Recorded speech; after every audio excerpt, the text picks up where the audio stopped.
there we go. Right, we're all live. Hi, everybody. If you do happen to be watching this live, fantastic, and thank you ever so much for joining me. This is the first of my interview series where I've actually managed to get two people on rather than just the one. So hopefully we'll have an interesting conversation, and forgive us if we get a bit mixed up in where we're going. But hopefully this will be an insightful discussion that we're going to have. So before I get into the sort of the nuts and bolts of exactly what we're doing, I'd like to introduce James and Ella from Great Portland Estates. And perhaps, James, if I can start with you, could you just give a little bit of an introduction to yourself and what you do at GPE? And then Ella, perhaps I can ask you to step in after that. Would be great.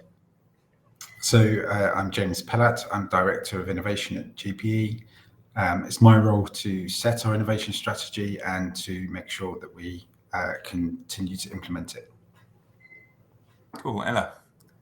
Awesome. I'm Ella Walter-Pavlo. I'm Innovation Manager at GPE, and it's my role, together with James, to implement the innovation strategy, which mostly means sourcing new and exciting tech companies to bring into the business to solve problems that we're facing, and implementing trials and pilots with those companies. So you got James the strategist and Ella the sourcer is what we're really talking about here.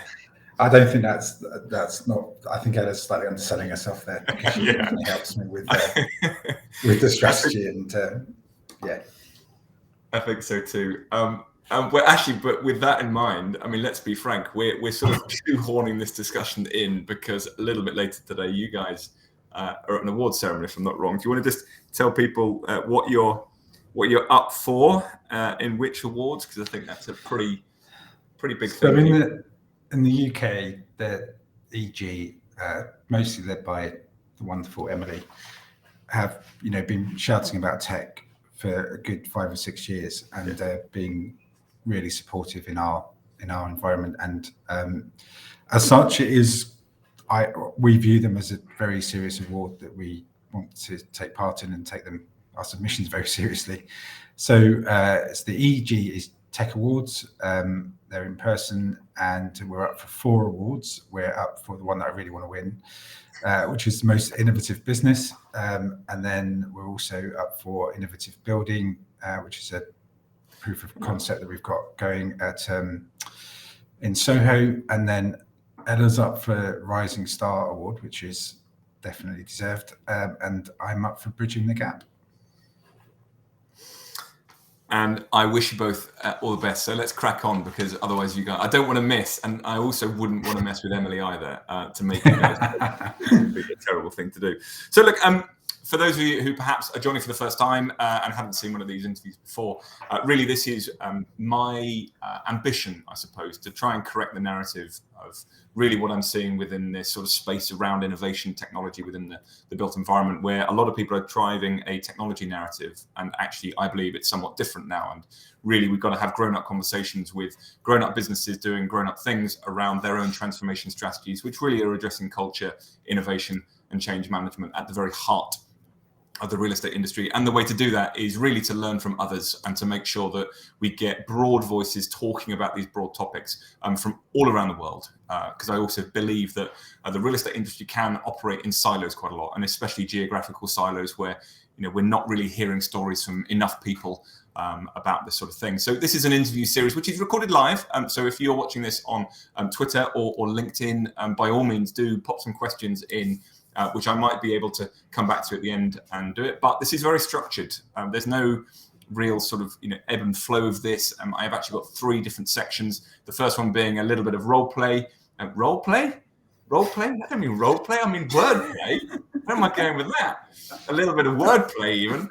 The second bit is looking at short sentences to just try and glean some really interesting insights for others. And the final bit is more of that sort of to and fro with the discussions to try and get into the nuts and bolts of really what James and Ella are doing here, but also a little bit more around what GPE are doing and the strategy that they're implementing around this sort of innovation space. So that's where we're going.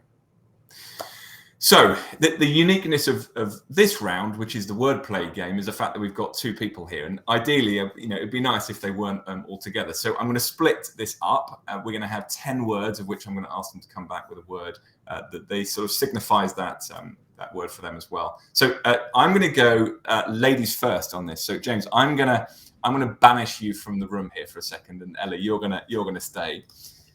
There we go. Right, James is gone. He's disappeared. So Ella, 10 words for you, and come back with the first word that springs to your mind, if that's okay. And I'm going to try and do them in the same sort of order, and then we'll get some insights from you both. So, you ready? Ready? Yeah. Okay. So prop tech. Buzzword. Buzzword. Yeah. Yes, I agree. Leadership. Important. Culture. Essential. Oh, I'm going to struggle with this because a lot of them I'm just going to think they're really important. You've got essential and important. They're going to keep on coming back, I should think. Customer. Listen. Oh, I 100% agree. Competitor. Observe. Interesting. Data. Warehouse. Warehouse. Yeah, that's true. Values. Sustainability. Oh man, that's such a thing with GPE. I mean, literally everywhere on your website, sustainability focus all over the place. So I totally get that. And lastly, on that sense, strategy. Simple. Totally agree. Last one, innovation.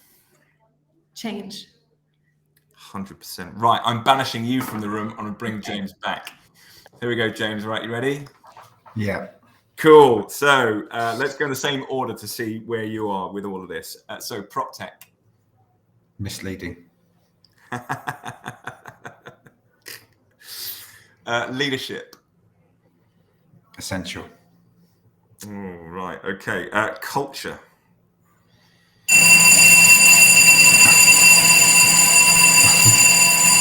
I'm guessing that's the fire alarm that goes off when everyone mentions the word culture.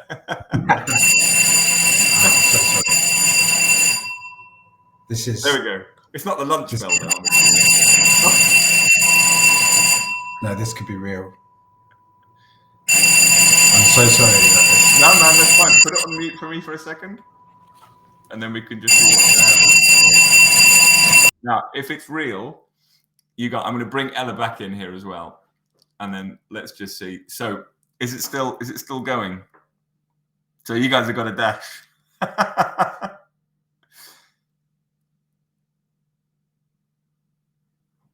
So you're on mute because I asked you to go mute. So we can give it a minute before we have to dash. This is an intermediate. So if this goes to constant, if this goes to constant, then we have to go.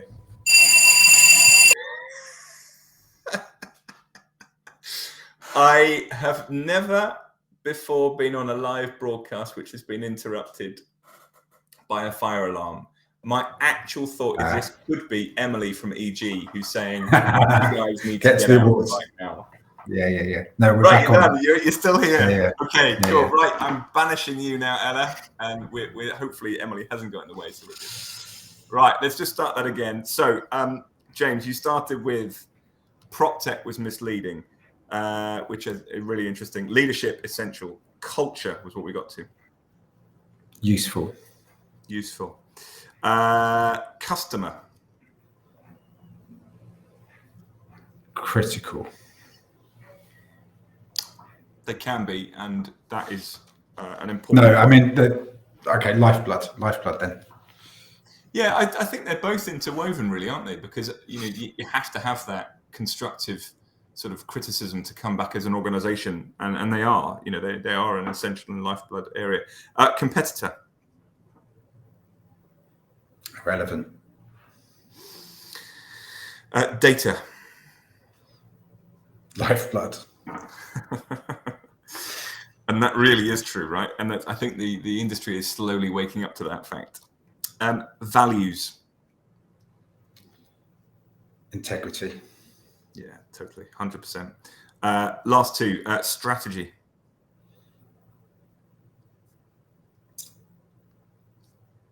Essential. And finally, innovation. Problem solving. I know there's two words, but I can't think of one. It's fine. We'll put a little little dash in between them. So we're there. Do you know, it's really, it's quite interesting in terms of, there's probably some interesting sort of comparisons when you sort of compare your two roles as to sort of where you're answering that. You know, you're talking about prop tech being a buzzword and misleading, which, I mean, this is the entire premise of this sort of series, which is from a property narrative, prop tech isn't the thing, it's digital transformation anyway. And I think the real estate industry is getting tired with this tarnishing of everything has to be prop tech. It doesn't. I really like the contradiction between the two of you. So Ella, you talked about competitors to be observed. James, you talked about it being irrelevant. I think that's also really interesting from your two sort of roles. Strategy, simple but essential. I think, you know, you can join those two together. The values I really liked, sustainability from you, Ella, and James, you talk about it, you know, integrity. Unless we have integrity in our values from people as well as companies, it just doesn't work anywhere. So I really found that useful. So thank you for that. And we're now going to go into, I suppose, a second sort of area of this discussion, which is more sort of short form. So for those of you who haven't seen this before, this is where I sort of say, you know, in a sentence, describe what you mean by X, or describe your feelings on Y. So I'm going to break this up a little bit, Ella, James, just to sort of give you both a voice on some of these, which hopefully will be a little bit relevant. So James, perhaps I can speak to you to start with, in the sense of, you talk about culture and being useful, but perhaps we can just expand that out a little bit in sort of a paragraph or two about, you know, what does culture really mean to you?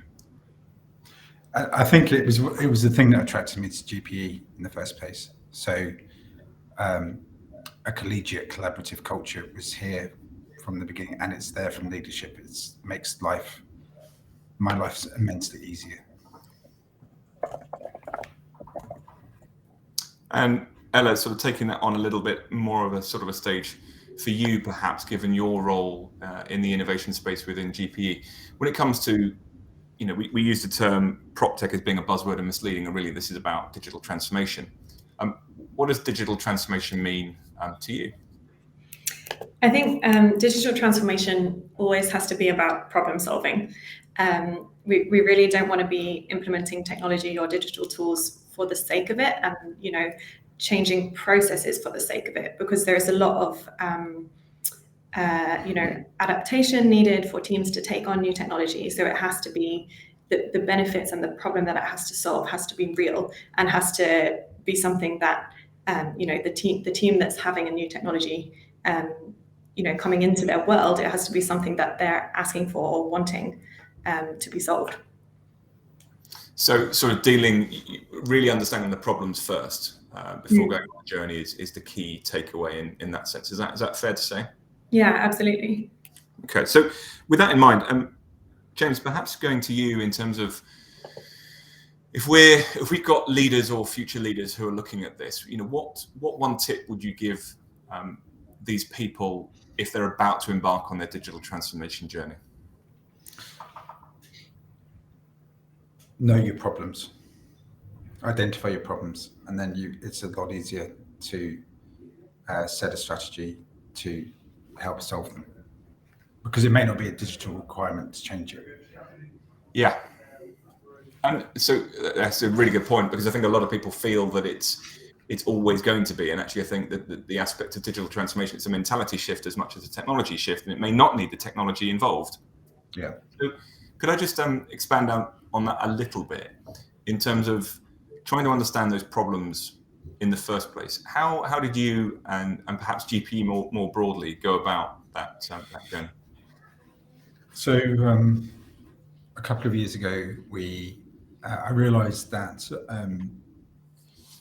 in order to gain followership and an onboarding of ideas that were in my head, I needed to bring, you have to bring people with you, and it's no good me being evangelical about digital twins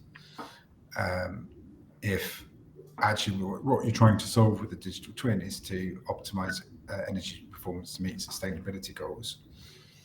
It's a lot easier to say, here's a solution, instead of what problem am I trying to solve. So what we did was we got a bunch of external speakers in to talk to us about the art of the possible. What could we what could we do? What's there?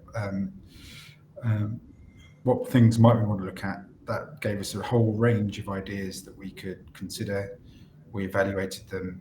We then filtered them, and then looked at, and we would do this every year now.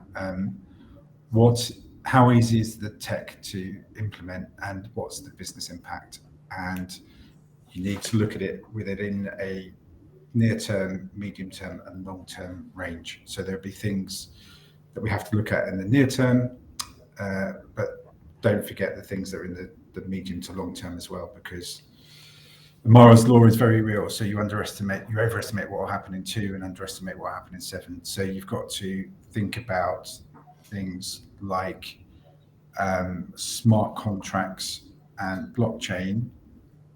And I notice I'm not saying the M word. To look at what that might have, that effect that may have on us and the way we operate, or our customers and how they occupy our buildings. So if you didn't have those horizons, you've got to sort of break it up in that way, really. Absolutely, and I think I'm so pleased you brought up Amara's law, because I think it's something which is always wrongly attributed, if I'm not mistaken, to, I think it was Bill Gates who actually. Yeah, it's always Bill Gates. Yeah. And Amara's law was the overestimate in the short term, underestimate in the long term, which is something. And I almost think that is almost the best tip you can give any leader, which you've got to have that balance. So coming back to that sort of innovation journey, Ella, with your role as the innovation manager, what's the biggest frustration you have around this journey of innovation for others to understand? I think the biggest frustration is probably that there's a lot of great technology solutions out there, and there's real problems that as an industry we need to solve. However, there's currently quite a lot of fragmentation in the prop tech market of solutions. So there's lots of great technologies solving small parts of the problem, but these different technologies don't necessarily talk to each other, right? So bringing all that data together, or I guess discussing with tech companies why we want to bring all that data together, and actually making that happen on the technical side is probably one of the biggest frustrations and challenges for us. Yeah, someone said to me the other day that if culture is the biggest problem within the real estate industry, ego is the biggest problem within the technology side of it all, where the sort of the founder egos of saying, well, I've got a great solution and I've got a great solution, but they don't realize together they would have a bigger solution. So that market fragmentation, I totally understand. James, just touching back, I suppose, on this journey that you've had, how long have you been on this journey with GPE? And I think if I'm honest, I've been on this journey since I joined, so 11 and a half years. So when I joined, I was head of projects, but that use of digital construction techniques, the BIM element, I wanted to do straight away. I think I've always had an innovative mindset. I always think there's a better way to do something. I always think there's a way to solve problems, and genuinely and fortunately, I've had leadership support from Toby since that time to be able to do things, and that is he's got many great strengths, but that's one of them. And tracking that, I suppose. So you joined as head of projects in 2011. 2017, if I'm not mistaken, you went into sort of the director of workplace, and innovation got added to your title. No, it was direct. It was deliberately at the time. So it was looking at workplace trends and innovation at the same time. So it was taking the best of both worlds, because I could see that the way that we would occupy space the way that our customers occupy space would shift, and one would inform the other.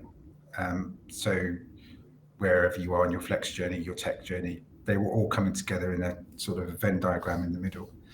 And what happened was the pandemic accelerated the workplace part of it, so that what we were predicting would happen towards the end of this decade has happened, and therefore there's less need to look at workplace because that disruption has accelerated, and therefore it gives us the freedom to just focus on innovation. And that's not to say that workplace isn't important, it really is, but it means that we've moved on in our products quicker, and the teams are established to bring in those designs.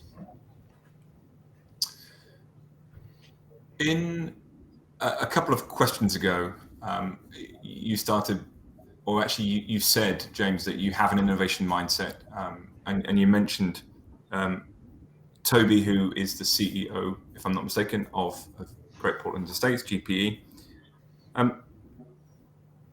In that regard, is it Toby that is sort of instilling this vision and this strategy around innovation? And if so, how is he leading in that way for you as a department in a way?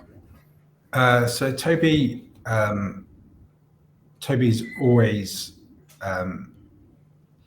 where Toby is very supportive is that he's not necessarily of the same innovative mindset himself.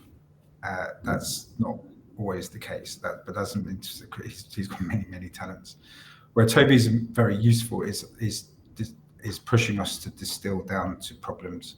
He also recognises that he doesn't know what he doesn't know, and he loves the fact that we come to him with enthusiasm about ideas that we might have, and never, our curiosity never stops really. So he may not always want to receive it, but values it when it comes, and that I think is the important, because ultimately we have a very simple business and a very simple business plan, but we do very complicated work. And because it's there's always a long-term horizon. If you're not looking at the horizon at which you're delivering your product into, then you're going to get it wrong. And what he values and why he's supported us, and it's that support which is there, is to be able to encourage us to think about it, and to encourage others to think about, okay, when we deliver product in 2 or 3 years' time, is it meeting what customers want? So I find that really interesting from the perspective of CEO engagement, because I suppose my own opinion, my own narrative is that the CEO should be engaged in innovation. Yeah. And I think what you're saying there is something a little bit different, which I actually think is probably more pertinent, which is, it doesn't really matter if it's about innovation, because really what is more important from a CEO's perspective is really to understand the problems that your customers are facing, and then finding the way around that, of which, as you quite rightly put earlier on, technology may not be the thing. It may be one of them, and hence that's where your role comes in to support him in his role. So you are a cog in the big GPE wheel to solve the problems of the customers that you have. Is that a good way of putting it? Yeah, we're an essential part of the business to help the business to evolve and innovate, so that it's not scary, that we're still carrying on doing what we're doing. The biggest barrier to innovation in any organization is excessive bureaucracy and stress, and because you will continue to do the things the way you've always done them, because if you've got to get something done, that's what you're going to do.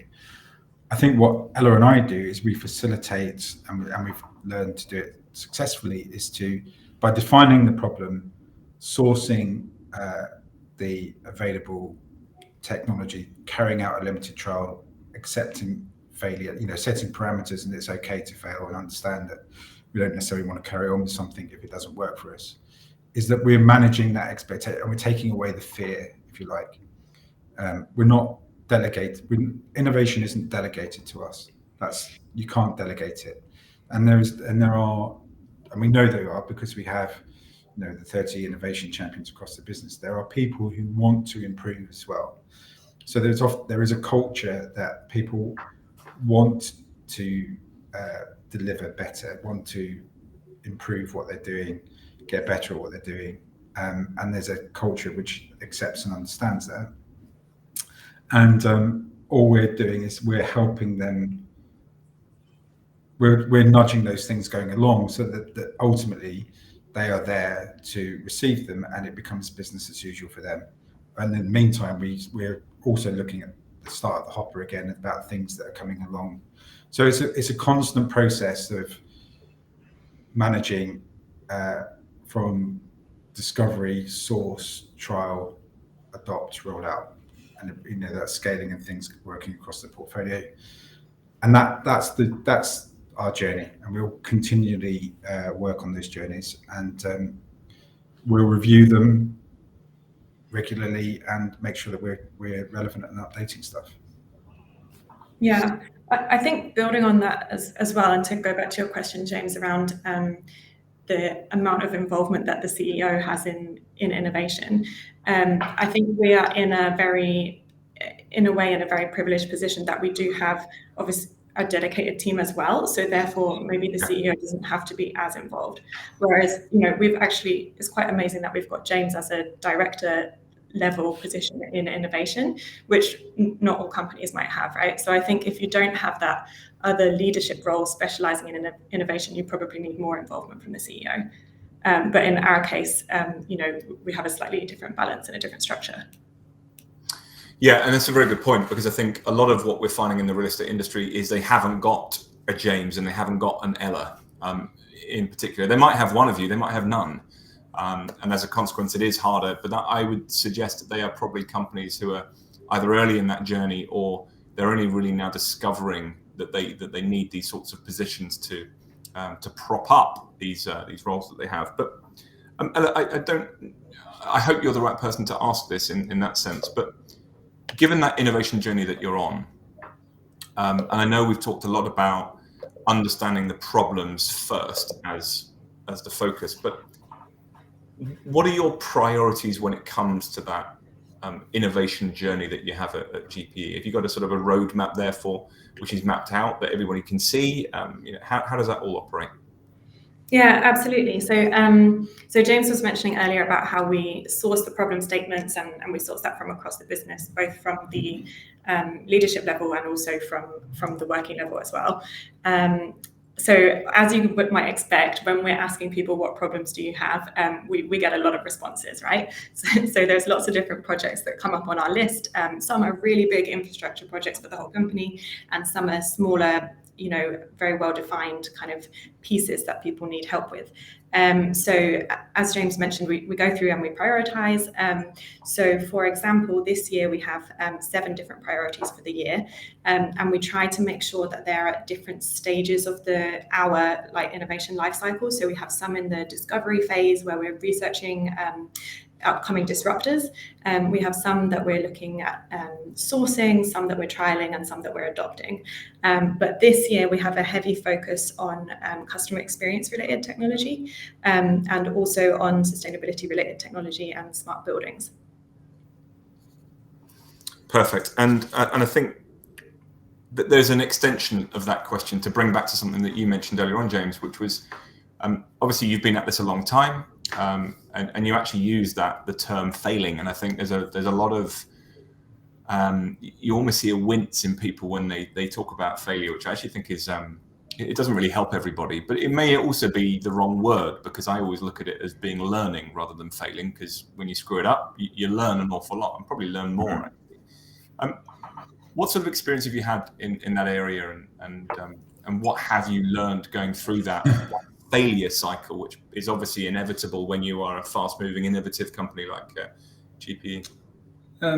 I think I've been learning all my life, and you're never going to stop learning. I'm never going to stop making mistakes. I'm never going to stop, because situations evolve, and you're learning different elements. And I think that the key thing is to measure that risk accordingly, right? So it's not saying, hey, it's okay to fail and don't worry about it, because that's not entirely, and equally fail fast. I get where that's coming from, but really what that is, as you're right, Jake, I think it's learn fast. It's no good failing if you're not learning from that point. The thing that got me into this. It's just I hate repeating mistakes. And so I think it's learn fast is the better way that I would, take feedback. What have we really learned here? I think it's really important that you create a culture of transparency such that it is easy for a person or a team to say, you know what, this hasn't worked. We haven't managed to do something here. That thing that we said that we would do, we haven't done, rather than being afraid to say that you haven't been able to do it. And I think the more that we look into the world of technology and the world of DevOps and the way that tech world does stuff, actually there is a lot for the real estate landscape to learn, because I think real estate look at things in a more linear fashion, look at things in a more Gantt chart. This is how you build a building type fashion, because that's what we've understood. Whereas the Kanban DevOps style of what's my blocker stopping me innovating is more important thing to understand, and actually you would make greater progress with. So there you go. There's an exact example of something that I learned that I wouldn't have known 4 or 5 years ago, for sure. Yeah, and I think that's probably one of the most difficult challenges leadership has, which is the real estate market traditionally has been exactly as you say, a traditionally linear form of management, Gantt style in its process, whereas I suppose the agile mindset you need as an innovative leader is something completely different. And I suppose that speaks perhaps to this culture that GPE are embedding, and what Toby and the leadership team are perhaps putting through. And I wanted to ask about how you're instilling this innovative culture at GPE. And forgive me, I think, did you say something about you have 30 innovation champions? Is that what I heard? Yeah. Could you talk about that? Because I haven't heard you talk about that previously. Talk about that in relation to this culture of innovation at GPE. Okay, so I would say that the culture of innovation at GPE comes, there's three examples I'm going to give you before I come on to the innovation champions. So in terms of our values, one of our values is to embrace opportunity, right? We don't accept the same way of doing something. So that's there in our core. And what values are important is that it can allow you to frame an honest conversation with a colleague to say, is that really embracing an opportunity? So, it's a way of confronting something without being confrontational.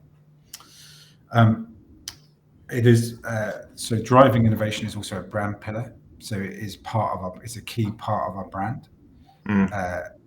And therefore it's an important part of how we project ourselves to our customers, our stakeholders, and the people that engage with us every day. So it's embedded in what we do and where we go to. And innovation champions were simply a way of, so we refresh these every couple of years. These are people that of all ages, mindsets, different teams. So we've got about 10 different teams at GPE. We're a very lean business. There's only 130 of us, but these are people with an interest in innovative ideas or a willingness or an open-mindedness to do something. And we engage with them regularly throughout the year, so that we'll hold a bit more in detail talk. So, we've invested in VC, so we'll have Luke and the team from PyLabs come and talk to us about subjects that help education. We'll have founders coming in to talk to us about their products, and more importantly, share. That isn't meant as a sales pitch. That's more to allow my colleagues to understand how hard it is to, from a founder's perspective, to go through something and what their products are. It allows us to socialize problem statements, and more importantly, will help us identify the problem statements going forwards, so that it will fit in the cycle, that we'll start to fit, draw problem statements and bottom up. So it's a educational social club, sharing knowledge, adopting things across the business type thing, which is a really important part of culture. Oh, I mean, massively. And I mean, that's 25% of the entire organization is engaged as an innovation champion. So you cannot say fairer than that in terms of ingraining that culture. And I really like what you said about using the values, and I read the core values, and there's two really important elements there around your sustainability initiatives, and your innovation and technology initiatives are ingrained within those as well. So it's nice to see that anyone can put anything on the website, but then when you're backing that up with in-person physical lessons, learning with a variety of different people from different sort of, I suppose, roles in the company at different ages, you can actually see that then being ingrained in person as well as just lip service on a website. So that's really good to see. Can I add one more thing on the champions? Yeah, please. I just say also from my perspective, in terms of implementing innovation and implementing new technology, that network of champions is completely invaluable, because it means that we already have multiple people from each different department in the business who put their hand up and said, I'm interested in technology, I want to get involved in projects, which is so important, because when it comes to onboarding a new technology for that team or that business unit, it means that we have those people ready to go who want to get involved and will help out with that implementation. And I think in the industry as a whole, it's very easy for us to underestimate the time and effort that it takes to onboard technology well. So it's really important. We're just a two-person team, myself and James, and we don't work directly day to day in those teams, so we don't understand the detailed ins and outs of their current processes. So we really need to lean on that network that we have within the business to help us onboard technology properly. Yeah, it's an extension of your team, right? It's the best feedback you can ever get in terms of the understanding of the problems, as you say, and I'm assuming, and in fact, I think you already said it, that you're constantly bringing in, what are the problems that you're facing, and that will evolve as we've seen. Obviously over the last few years, those problems are suddenly new and different, so you're always going to be changing and updating. But if you've got that feedback coming in, it also means that we can focus as well as another key part to it. So a lot of the time we will say, we get approached obviously a lot from different people for different solutions, and we can politely decline saying, look, I'm sorry, it's just not a problem statement that we're interested in at the moment. Yeah. Wish you luck, and we'll keep in touch, but we can't, it's not something that we can, we have the bandwidth to do, which saves time actually, which is an important point, because ultimately all of this has got to be to save people time and get better at doing what they do. You've actually, I think you've sort of saved my final question there, which was actually, no, it's not my final one, because I have a important. I'm sure you've got those. You haven't. Which was about continuous innovation. I'm assuming those 30 innovation champions are really helping you tackle that question about whether innovation is binary or whether it's continual, right? Because they're always feeding you with the ideas and the requests to help them in their role. Is that? Well, I think it was probably slightly overstating it. I think that one just at the moment, because it's more that we're looking at, there's so many things we've got to look at, to meet all our different goals and targets. So yeah, but we will be using it as a channel as we go forwards.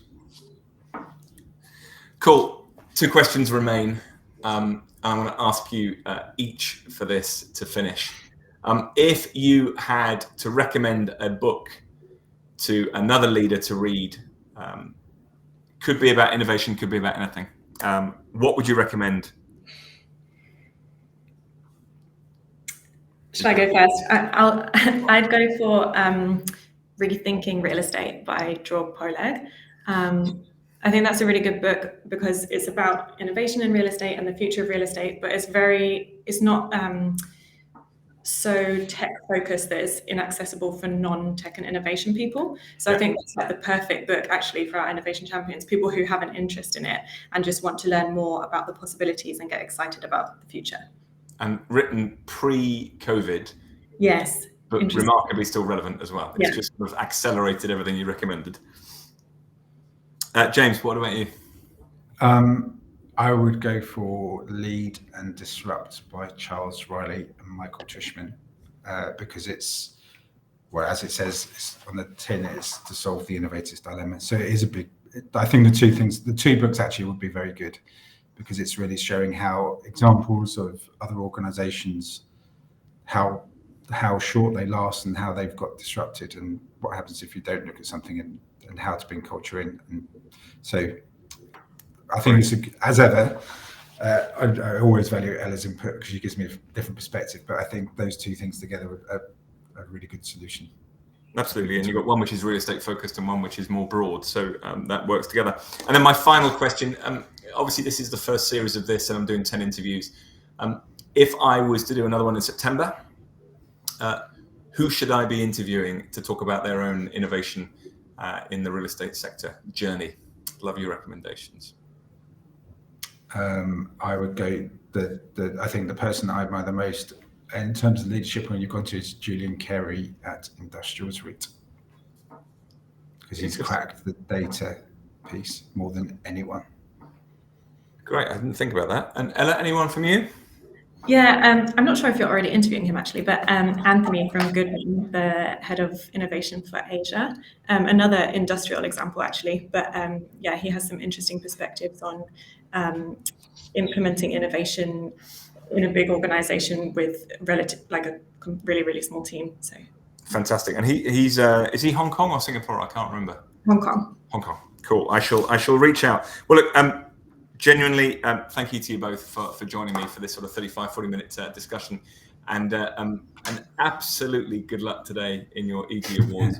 I really hope that it's more than a 0 from 4 in everything that you do, and genuinely, I've long been an admirer of what GPE are doing, and in terms of setting out their stall and setting out their strategy, and really been very good at it. And I think just to finish on one statement, actually, James, that you made, which I think is a really important element. We often talk about creating a culture of innovation, and I think one of the huge takeaways I think I've taken from this discussion is innovation doesn't really necessarily matter as the protagonist of it all. But I really liked you had one thing here, which is about creating a culture of transparency, which I think is it solves so many challenges and problems that we have. So I want to thank you for that. So before we end, I'm just going to have a little look and see if there are any questions. Any viewers at all? Yeah, there might be several thousand, but I wasn't expecting anyone. I deliberately didn't promote it. No, there we go. Cool. Alrighty. Well, look. Once again, like I said, thank you ever so much for all your time. I'm just going to end the stream, but stick around.